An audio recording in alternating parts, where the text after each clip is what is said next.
Hello, I'm an addict named Bill. Welcome to our tradition study from It Works How and Why.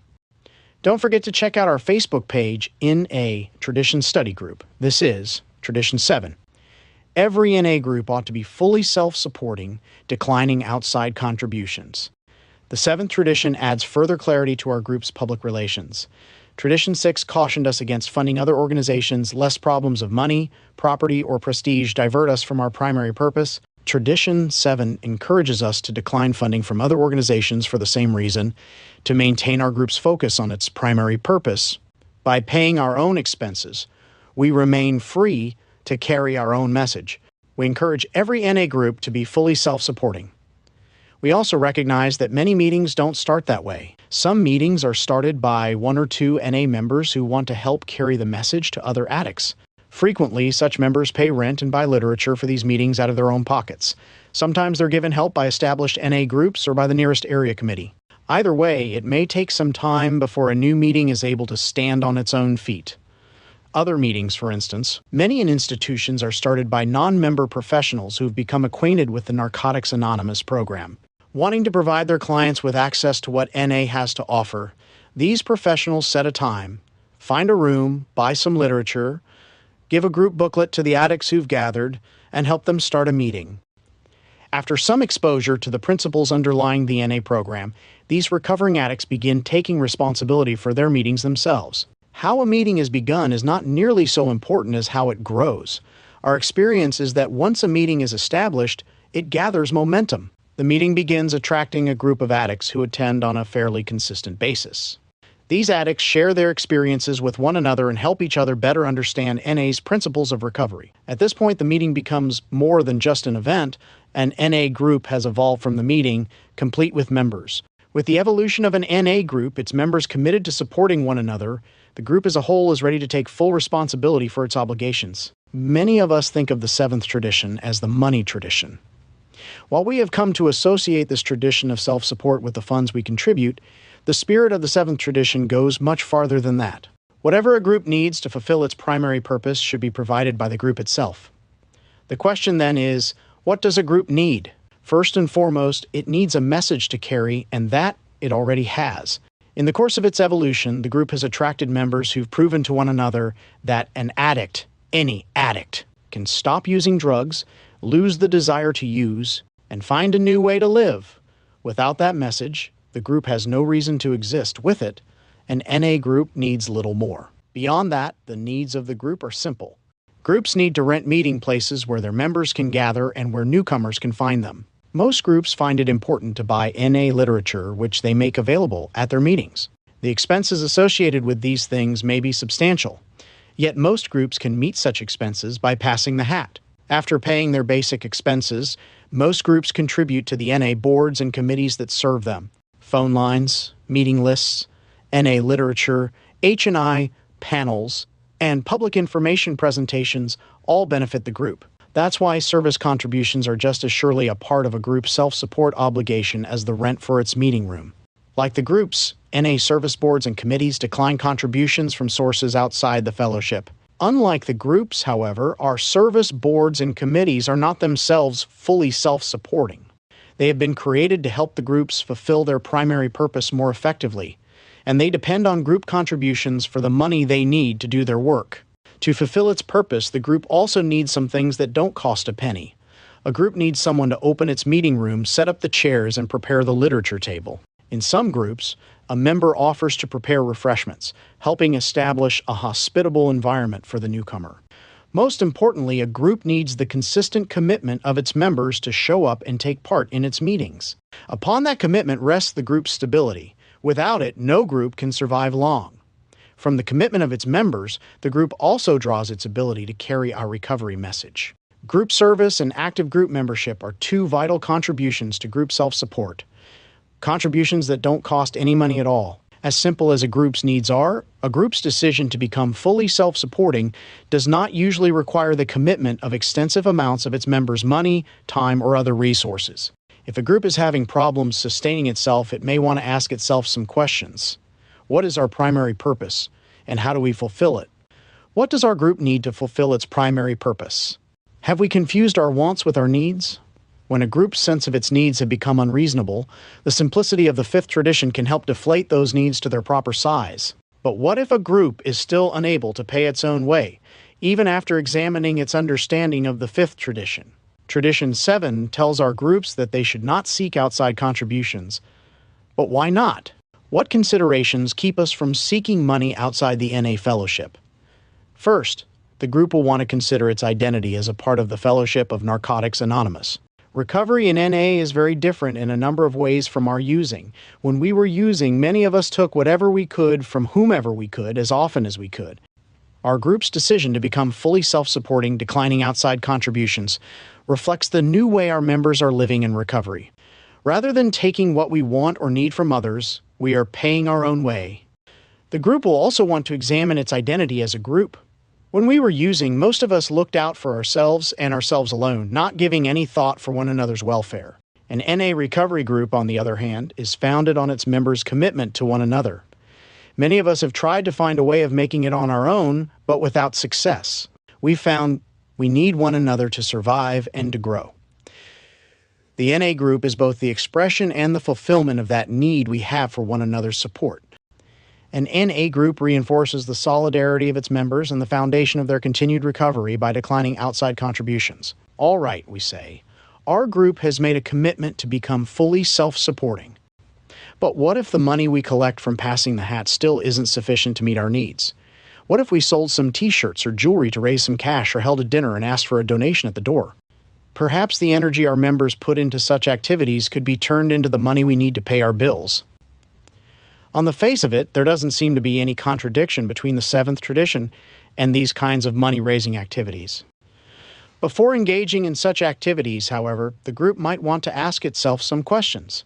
First, of course, is the question of need. For what purpose does the group seek these funds? We might also ask ourselves whether such activities, intended to raise money to help our group carry the message, might end up diverting us from carrying the message. Money-raising activities usually take a good bit of time to manage, time that might be better spent in fulfilling our primary purpose more directly. If fundraising activities are successful, bringing in more money than the group needs to meet its obligations, controversy over control of that money may well arise, distracting the group from its primary purpose. A group may also want to consider whether the atmosphere created by selling goods and services at its meetings might detract from the free, open atmosphere so conducive to recovery. By and large, our groups have found that the simplest, straightest path to full self-support is through the voluntary contributions of their own members. For this reason, we discourage groups from engaging in fundraising activities if a group is unable to provide for its own needs from the contributions of its members. Perhaps group members will want to consider increasing their contributions. In the same breath as we speak of this, however, we need also recall our fellowship's third tradition, which affirms that the only requirement for membership is a desire to stop using. Our membership, whether we are speaking of membership in NA as a whole or group membership, does not depend on the amount of money we give. Indeed, we aren't required to give any money at all in order to consider ourselves NA members. If our group has carefully examined its expenses, trimmed them to match only what it needs to fulfill its primary purpose, and still doesn't bring in enough money to pay its own way, the group's members will be left with some questions only they can answer for themselves individually. What do I get from the group? Does my personal recovery depend on its survival? Am I able to give more than I've already given and still meet my own financial responsibilities?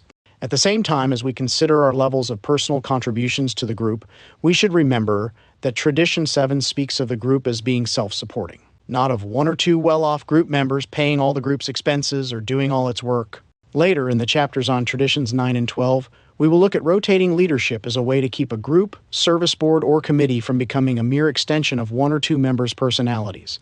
In the same way, the seventh tradition encourages the NA group as a whole to support itself, avoiding financial dependence on one member or another. We each do well in giving our part toward the group's self-support obligations without making the group overly dependent on our individual contributions.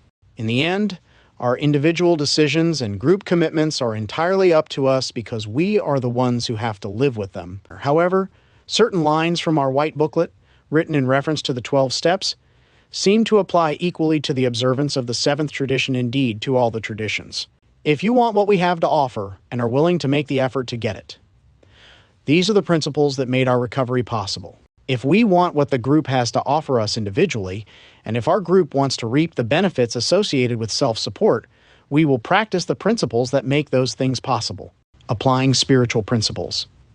Our 12 traditions describe those specific things that have been found to help our groups remain strong, lively, and free.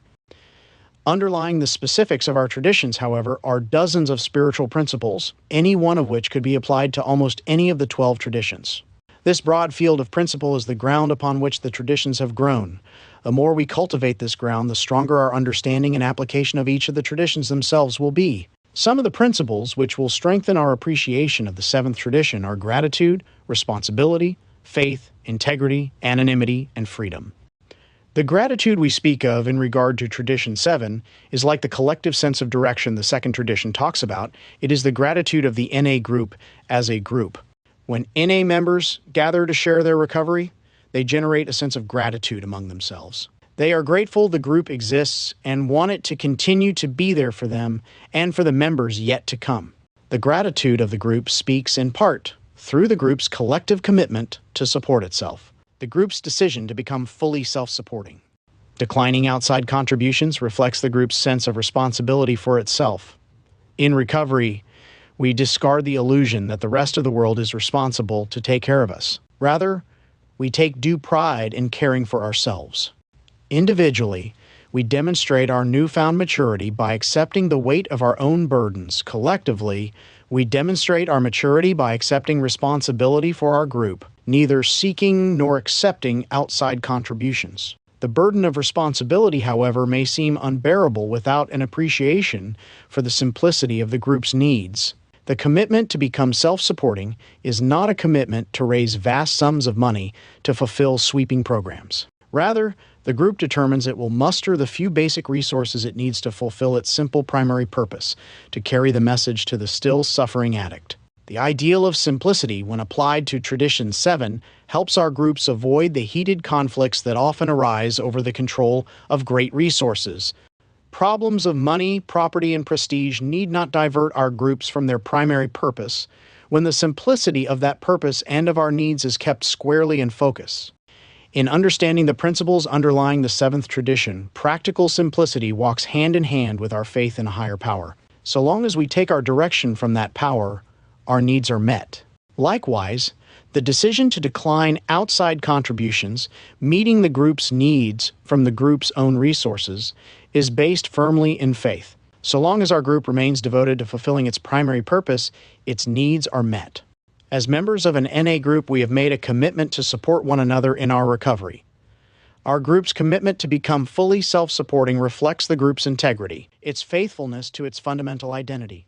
We support each other in recovery, and together, we fulfill our collective responsibilities as members of a self-supporting group.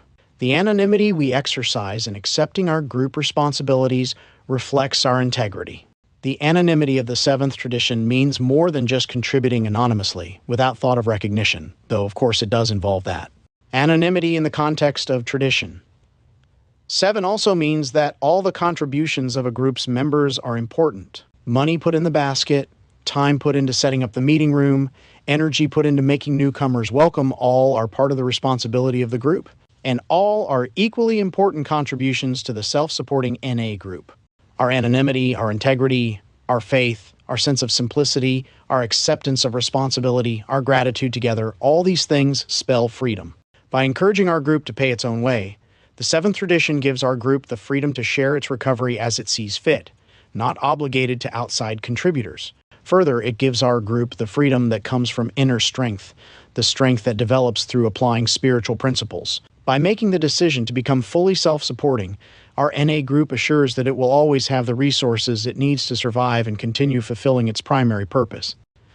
Thanks for listening. We go on to Tradition 8.